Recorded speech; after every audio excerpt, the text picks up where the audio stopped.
ಶೂನ್ಯ ಸಿಂಹಾಸನ ಪೀಠ ಅಧ್ಯಕ್ಷರಾದ ಅಲ್ಲಮ್ಮ ಪ್ರಭುವಿನ ಆಗಮನ.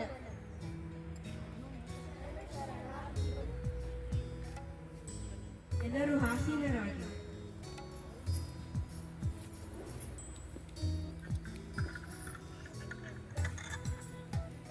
ಶಿವ ಜಂಗಮವೆಂಬಾತನೇ ಗುರು, ಶಿವ ಜಂಗಮವೆಂದು ಬಲ್ಲಾತನೇ ಗುರು, ಶಿವ ಆಚಾರವೆಂದು ಬಲ್ಲಾತನೇ ಗುರು, ಶಿವ ಪ್ರಸಾದವೆಂದು ಬಲ್ಲಾತನೇ ಗುರು, ಇಂತಿ ಪಂಚವಿಧವೆಂದು ಪಂಚಬ್ರಹ್ಮನಿಂದ ಮಹಾಮಹಿಮ ಸಂಗನ ಬಸವಣ್ಣನು ಎನಗೆಯೂ ಗುರು ನಿನಗೆಯೂ ಗುರು, ಜಗವೆಲ್ಲಕ್ಕೂ ಗುರು ಕಾಣ ಗುಹೇಶ್ವರ.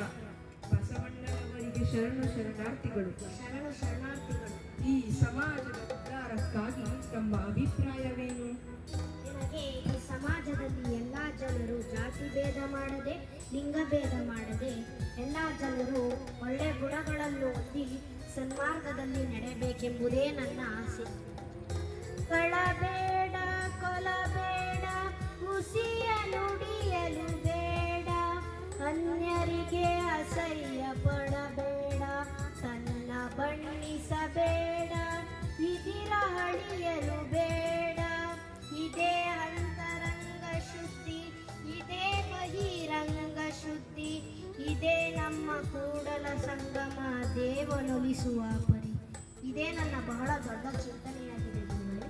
ಆಹಾ, ಬಸವಣ್ಣನವರೇ, ಸಮಾಜದ ಉದ್ಧಾರಕ್ಕಾಗಿ ಎಂತಹ ಮಾತುಗಳನ್ನು ಆಡಿದ್ದೀರಿ. ನಿಮಗೆ ಶರಣು ಶರಣಾರ್ಥಿಗಳು. ಶರಣು ಶರಣಾರ್ಥಿಗಳು. ಶರಣೆ ಲಿಂಗಮ್ಮನವರಿಗೆ ಶರಣು ಶರಣಾರ್ಥಿಗಳು. ಮಾನವನ ಬಗ್ಗೆ ತಮ್ಮ ವಿಚಾರವೇನು? ತನ್ನ ಅಸ್ಥಿರವನ್ನು ಸ್ಥಿರವನ್ನಾಗಿಸಿಕೊಳ್ಳಲು ಯೋಗ ಪರಿಗಣಿಸುತ್ತದೆ. ಬಂಡೆಯ ಮೇಲಿದರೆ ನಿಮಗೆ ಬಂದಿದರೆ ನಿರೋ, ಆ ಮಹಾಗಣವನರಿಯದನ್ನಕ್ಕ ಹಾಡಿಗಳಿಲ್ಲ, ಹರಸಿಗಳಿಲ್ಲ, ಹೇಳಿಗಳಿಲ್ಲ, ನೀವೇನ ಮಾಡಿದರೂ ವಾಲುತ್ತೀರಿ, ವಾಲುತ್ತೀವೆಂದಡೋ ನಮ್ಮ ಅಪ್ಪಣ್ಣ ಪ್ರಿಯ ಚನ್ನಬಸವಣ್ಣ. ಶರಣಾರ್ಥಿಗಳು. ಉಡಲಾದರೆ ಇಡುವ ಚಿಂತೆ, ಇಡಲಾದರೆ ಉಡುವ ಚಿಂತೆ, ಉಡಲಾದರೆ ಎಂದಿರ ಚಿಂತೆ, ಎಂದಿರಾದರೆ ಮಕ್ಕಳ ಚಿಂತೆ, ಮಕ್ಕಳಾದರೆ ಬದುಕಿನ ಚಿಂತೆ, ಬದುಕಾದರೆ ಕೇಡಿನ ಚಿಂತೆ. ಇಂತೆ ಹಲವು ಚಿಂತೆಗಳು ಇಪ್ಪವರನ್ನು ಕಂಡೆ, ಶಿವನ ಚಿಂತೆಗಳಿದ್ದವರನ್ನು ಒಬ್ಬರನ್ನು ಕಾಣಲೆಂದಾತ ನಮ್ಮ ಅಂಬುಗರತವರಿಗೆ. ಮಾನವನ ಆಸೆಯ ಬಗ್ಗೆ ತಿಳಿಸಿಕೊಟ್ಟಿದ್ದಕ್ಕೆ ನಿಮಗೆ ಶರಣು ಶರಣಾರ್ಥಿಗಳು. ಶರಣೆ ನೀಲಾಂಬಿಕೆಯವರಿಗೆ ಶರಣು ಶರಣಾರ್ಥಿಗಳು. ಶರಣು ಶರಣಾರ್ಥಿಗಳು. ಪ್ರಾಣದ ಬಗ್ಗೆ ತಮ್ಮ ನಿಲುವೇನು? ಇದು ಒಂದು ಜ್ಯೋತಿ, ಪರಮಾತ್ಮನ ದಿವ್ಯತೆಯಲ್ಲಿ ಸಂಗತಗೊಂಡಾಗ ಪ್ರಾಣ ಜ್ಯೋತಿರ್ಮಯವಾಗುವುದು. ಪ್ರಾಣದ ಹಂಗೆ ಮಗಿಲ್ಲ, ಪ್ರಸಾದದ ಹಂಗೆ ಮಗಿಲ್ಲ, ಪರಿಣಾದದ ಹಂಗೆ ಮಗಿಲ್ಲ, ಈ ಕಾಯದ ಹಂಗೆ ಮಗೆ ಮುನ್ನವೇ ಇಲ್ಲ, ಇಹ ಪರದ ಹಂಗೆ ಮಗೆ ಮುನ್ನವೇ ಇಲ್ಲ. ಸಂಗಯ್ಯ ನೀನಿಲ್ಲದ ಕಾರಣನ ಮುನ್ನವೇ ಇಲ್ಲ, ನೀನಿಲ್ಲದ ಕಾರಣನ ಮುನ್ನವೇ ಇಲ್ಲ. ಶರಣು ಶರಣಾರ್ಥಿಗಳು. ಪ್ರಾಣದ ಬಗ್ಗೆ ತಿಳಿಸಿಕೊಟ್ಟಿದ್ದಕ್ಕೆ ಶರಣು ಶರಣಾರ್ಥಿಗಳು. ಶರಣು ಶರಣಾರ್ಥಿ. ಸಿದ್ದರಾಮನವರಿಗೆ ಶರಣು ಶರಣಾರ್ಥಿಗಳು. ಶರಣು ಶರಣಾರ್ಥಿಗಳು. ಮಾನವನ ಸ್ವಭಾವದ ಬಗ್ಗೆ ತಮ್ಮ ನಿಲುವೇನು?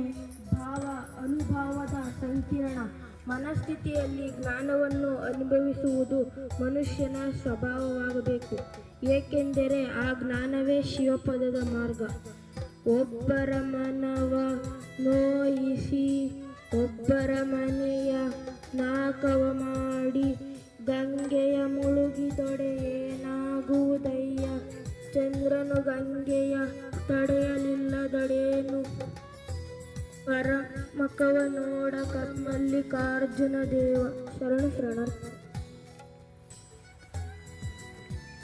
ಮಾನವನ ಸ್ವಭಾವದ ಬಗ್ಗೆ ತಿಳಿಸಿಕೊಟ್ಟಿದ್ದಕ್ಕೆ ನಿಮಗೆ ಶರಣು ಶರಣಾರ್ಥಿಗಳು. ಶರಣೆ ಸತ್ಯಕ್ಕನವರಿಗೆ ಶರಣು ಶರಣಾರ್ಥಿಗಳು. ಪ್ರಾಣ ಪೂಜೆ ಪೂಜೆ ನಿಯಮದ ಬಗ್ಗೆ ತಮ್ಮ ನಿಲುವೇನು? ಪರಮ ಸಾರ್ಥಕದ ನಿಷ್ಠೆ, ಭಕ್ತಿ, ಶುದ್ಧತೆಯ ಶೋಧನವೇ ಮಹಾಪೂಜೆ. ಅದೇ ಮಹಾಪ್ರಸಾದ. ಅಚ್ಚೀನಿ ಪೂಜಿ ನೇಮವಲ್ಲ, ಮಂತ್ರ ತಂತ್ರ ನೇಮವಲ್ಲ, ದೀಪಾಧೂಪಾರತಿ ನೇಮವಲ್ಲ, ಪರದನ ಪರಸತಿ ಪರದೈವಂಗಳಿಗೆ ಎರಗಾದಿರುವುದೇ ನಮ್ಮ ಜಂಬುಕೇಶ್ವರ ಲಿಂಗದಲ್ಲೇ. ನಿತ್ಯ ನೇಮ ಬಾಣನಲ್ಲ, ನಿತ್ಯ ನೇಮ ಬಾಣನಲ್ಲ. ಶರಣ ಶರಣಾರ್ಥಿ. ಶರಣೆ ಸದ್ಯಕ್ಕನವರೇ, ಮಾನವ ಪ್ರಾಣದ ಬಗ್ಗೆ ತಮ್ಮ ತಿಳಿಸಿಕೊಟ್ಟಿದ್ದಕ್ಕೆ ಶರಣು ಶರಣಾರ್ಥಿಗಳು. ಜೇಡರ ದಾಸಿಮಯ್ಯನವರಿಗೆ ಶರಣು ಶರಣಾರ್ಥಿಗಳು. ದೇವರ ಕೃಪೆ ಬಗ್ಗೆ ತಮ್ಮ ನಿಲುವೇನು? ಕಾಯ ವಾಚ ವ್ಯಾಮೋಹ ಶುದ್ಧ ಮನಸ್ಸು ಉಳ್ಳವನಿಗೆ ದೇವರು ಶರಣರಿಗೆ ದಿವ್ಯ ಪ್ರಸಾದವೇ ಸರಿ.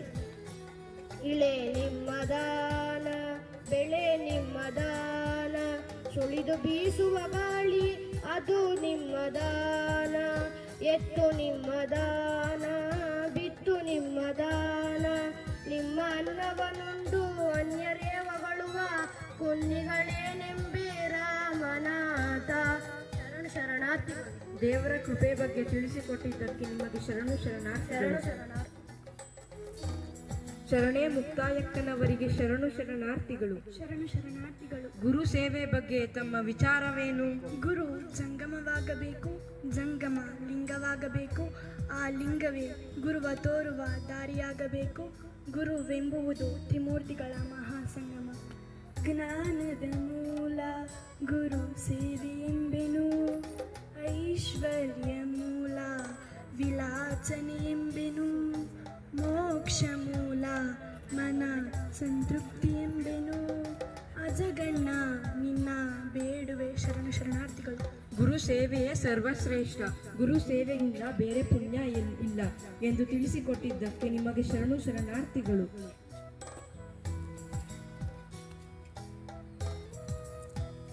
ಅಕ್ಕ ಮಹಾದೇವಿಯವರು ಆಗಮಿಸಬೇಕು. ಲೋಕದ ನಿಂದನೆ ಬಗ್ಗೆ ತಮ್ಮ ನಿಲುವೇನು? ಬೆಟ್ಟದ ಮೇಲೊಂದು ಮನೆಯ ಮಾಡಿ, ಮೃಡರೊಳಿಗೆ ಅಂಜಿದೊಡೆ ಎಂತಯ್ಯ, ಮೃಡರೊಳಿಗೆ ಅಂಜಿದೊಡೆ ಎಂತಯ್ಯ. ಸಮುದ್ರದ ತಡಿಯಲೊಂದು ಮನೆಯ ಮಾಡಿ, ನೆರೆ ತೊರೆಗಳಿರಂಜಿದೊಡೆ ಎಂತಯ್ಯ, ನೆರೆ ತೊರೆಗಳಿರಂಜಿದೊಡೆ ಎಂತಯ್ಯ. ಸೆಂತೆಯೊಳದೊಂದು ಮನೆಯ ಮಾಡಿ, ಶಬ್ದಕ್ಕೆ ನಾಚಿದೊಡೆ ಎಂತಯ್ಯ, ಶಬ್ದಕ್ಕೆ ನಾಚಿದೊಡೆ ಎಂತಯ್ಯ. ನಮ್ಮ ಚನ್ನ ಮಲ್ಲಿಕಾರ್ಜುನ ದೇವ ಕೇಳಯ್ಯ, ಲೋಟದೊಳಗೆ ಹುಟ್ಟಿದ ಬಳಿಕ ತುತಿಯಿಂದೆರಳು ಬಂದೆಡೆ, ಮನದಲ್ಲಿ ಚೋಪವ ತಾಳದೆ ಸಮಾಧಾನಿಯಾಗಿರಬೇಕು.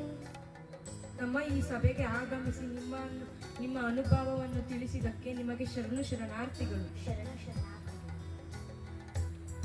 ಎಲ್ಲರಿಗೂ ಕನ್ನಡ ರಾಜ್ಯೋತ್ಸವದ ಶುಭಾಶಯಗಳು. ಇಂದು ನಮ್ಮ ಶಾಲೆಯ ವಿದ್ಯಾರ್ಥಿಗಳು ಈ ಒಂದು ವಚನ ಸಾಹಿತ್ಯದ ಒಂದು ಕುರಿತು ನಾಟಕ ಮತ್ತು ಒಂದು ಡ್ಯಾನ್ಸ್ ಅನ್ನು ನಿಮ್ಮ ಮುಂದೆ ವ್ಯಕ್ತಪಡಿಸಿದರು. ಅಂದ್ರೆ ಇಲ್ಲಿ ನಮ್ಮ ಕನ್ನಡ ಸಾಹಿತ್ಯದ ಒಂದು ಮಜಲೆಗಳನ್ನು ನೋಡ್ತಾ ಹೋದ್ರೆ ಈ ವಚನ ಸಾಹಿತ್ಯ ಅನ್ನೋದು ಸಹ ಒಂದು ವಿಶಿಷ್ಟವಾದ ಸಾಹಿತ್ಯ ಪ್ರಕಾರವಾಗಿದೆ. ಕಾರಣ ಏನಕ್ಕಪ್ಪ ಅಂತಂದ್ರೆ ಇಲ್ಲಿ ವಚನ ಸಾಹಿತ್ಯದಲ್ಲಿ ಏನಾಗುತ್ತೆ ಅಂತಂದ್ರೆ ವಚನ ಅಂತಂದ್ರೆ ಪ್ರಮಾಣ ಅಥವಾ ಒಂದು ಮಾತು ಅನ್ನುವ ಅರ್ಥವನ್ನು ಕೊಡುತ್ತೆ. ಜೊತೆಗೆ ಇಲ್ಲಿ ಪದ್ಯದ ರೀತಿಯಲ್ಲೂ ಸಹ ಆಡಬಹುದು, ಜೊತೆಗೆ ಗದ್ಯದ ರೀತಿಯಲ್ಲೂ ಸಹ ಇದನ್ನು ಓದಬಹುದು. ಅದಕ್ಕೆ ಈ ವಚನ ಸಾಹಿತ್ಯ ಒಂದು ವಿಶಿಷ್ಟವಾದ ಸಾಹಿತ್ಯ ಪ್ರಕಾರವಾಗಿದೆ ಅಂತ ನಾವು ಹೇಳ್ತೀವಿ. ಸೊ ಏನಕ್ಕೆ ಈ ವಚನ ಸಾಹಿತ್ಯ ಹುಟ್ಟುವಂತು? ಇದಕ್ಕೆ ಮೊದಲು ನಾಂದಿ ಹಾಡಿದವರು ದೇವರ ದಾಸಿಮಯ್ಯನವರು. ಏನಕ್ಕಪ್ಪ ಈ ವಚನ ಸಾಹಿತ್ಯವನ್ನು ನೋಡಿದ್ವಿ ಅಂತಂದ್ರೆ ಆ 12ನೇ ಶತಮಾನದ ಹಿಂದಿನದಲ್ಲಿ ಅಂದ್ರೆ ಮುಂಚೆ ಏನಾಗಿತ್ತಪ್ಪ ಅಂದ್ರೆ ನಮ್ಮ ದೇಶದಲ್ಲಿ ಸಮಾಜ ಅಸ್ತವ್ಯಸ್ತವಾಗಿತ್ತು. ಜಾತಿ ವ್ಯವಸ್ಥೆ, ಅಸ್ಪೃಶ್ಯತೆ, ವರ್ಣಭೇದ, ಹೀಗೆ ಹಲವಾರು ಈ ಒಂದು ಮೂಢನಂಬಿಕೆಗಳು ಸಮಾಜದಲ್ಲಿ ತಾಂಡವ ಹಾಡ್ತಾ ಇತ್ತು. ಇವನ್ನ ಕಂಡಂತಹ ಈ ವಚನಗಾರರು, ಉದಾಹರಣೆಗೆ ಬಸವಣ್ಣ, ಹಲ್ಲಮ್ಮ ಪ್ರಭು, ಜೇಡರ ದಾಸಿಮಯ್ಯ ಆಗಿರ್ಬೋದು, ಅಕ್ಕ ಮಹಾದೇವಿ, ಇವರೆಲ್ಲ ಏನ್ ಮಾಡ್ತಾ ಬಂದ್ರು, ಈ ಸಮಾಜವನ್ನ ತಿದ್ದಬೇಕು, ಸರಿಪಡಿಸ್ಬೇಕು, ನಮ್ಮ ಜನರು ಈ ಅಜ್ಞಾನ ಅಂಧಕಾರ ಮೌಢ್ಯದಿಂದ ಹೊರಬರಬೇಕು ಅಂತ ಅವರು ಏನ್ ಮಾಡ್ತಾರೆ, ಈ ಒಂದು ಸರಳವಾದ ಭಾಷೆಯಲ್ಲಿ ವಚನಗಳನ್ನ ರಚನೆ ಮಾಡ್ತಾರೆ. ಆ ವಚನಗಳನ್ನ ರಚನೆ ಮಾಡಿ ಆ ಜನತೆಗೆ ಆ ತಮ್ಮ ವಚನಗಳನ್ನ ತಿಳಿಸ್ತಾ ಬರ್ತಾರೆ. ಇವರು ಬರೆದಂತಹ ವಚನಗಳೆಲ್ಲ ಹೇಗಿರ್ತವಪ್ಪ ಅಂದ್ರೆ ತುಂಬಾ ಸರಳವಾಗಿರ್ತವೆ. ಉದಾಹರಣೆ ಬಸವಣ್ಣ ಹೇಳಿದರೇನು, ಕಳಬೇಡ, ಕೊಲಬೇಡ, ಹುಸಿಯ ನುಡಿಯಲು ಬೇಡ, ತನ್ನ ಬಣ್ಣಿಸಬೇಡ, ಇದೇ ಹಳಿಯಬೇಡ, ಇದೇ ಅಂತರಂಗ ಶುದ್ಧಿ, ಇದೇ ಬಹಿರಂಗ ಶುದ್ಧಿ, ಇದೇ ನಮ್ಮ ಕೂಡಲ ಸಂಗಮ ದೇವ ನೆಲೆಸುವ ಪರಿ.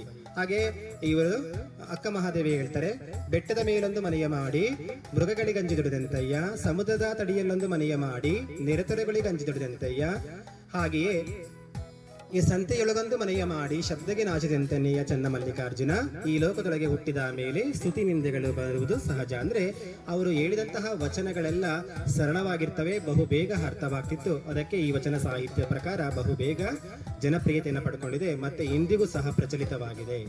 ಹಾಗೆ ಸಮಾಜವನ್ನ ಇಲ್ಲಿ ಪುರೋಹಿತ ಶಾಹಿ ವರ್ಗ ಏನ್ ಮಾಡ್ತಾ ಇತ್ತು, ಎಲ್ಲ ತಮ್ಮ ಅನುಕೂಲಕ್ಕೆ ತಕ್ಕಂತೆ ಸಮಾಜವನ್ನ ಬದಲಾಯಿಸ್ಕೊಂಡ್ಬಿಟ್ಟಿತ್ತು. ಹಾಗಾಗಿ ಆ ಪುರೋಹಿತ ಶಾಹಿ ವರ್ಗವನ್ನೆಲ್ಲ ಸಹ ಹೋಗಲಾಡಿಸಿ ಈ ಬಸವಣ್ಣ ಅನುಭವ ಮಂಟಪವನ್ನ ಸೃಷ್ಟಿಸ್ತಾರೆ. ಆ ಅನುಭವ ಮಂಟಪವನ್ನ ಸೃಷ್ಟಿಸಿ ಅಲ್ಲಿ ಏನ್ ಮಾಡಿ ಸಾಮಾಜಿಕ ಸಮಾನತೆಯನ್ನ, ಯಾವ ಭೇದ ಭಾವ ಇಲ್ಲದೆ ಎಲ್ಲರೂ ಸಹ ಪುರುಷ ಸ್ತ್ರೀ, ಅರ್ಥ ಆಯ್ತು, ಬಡವ ಶ್ರೀಮಂತ, ಎಲ್ಲ ಭೇದ ಭಾವವನ್ನು ತೊಡೆದು ಹಾಕಿ ಎಲ್ಲರೂ ಸಹ ಅಲ್ಲಿ ಭಾಗವಹಿಸಬಹುದಾಗಿತ್ತು, ಮತ್ತೆ ಎಲ್ಲರೂ ತಮ್ಮ ಒಂದು ಅಭಿಪ್ರಾಯವನ್ನ ವ್ಯಕ್ತಪಡಿಸಬಹುದಾಗಿತ್ತು. ಹಾಗೇನೆ ಇವತ್ತು ನಮ್ಮ ಶಾಲಾ ಮಕ್ಕಳು ಆ ಒಂದು ವಚನಕಾರರ ಒಂದು ಕಿರು ಒಂದು ನಾಟಕವನ್ನು ನಿಮ್ಮ ಮುಂದೆ ಅದ್ಭುತವಾಗಿ ಪ್ರಕಟಿಸಿದ್ದಾರೆ. ಎಲ್ಲರಿಗೂ ಧನ್ಯವಾದಗಳು.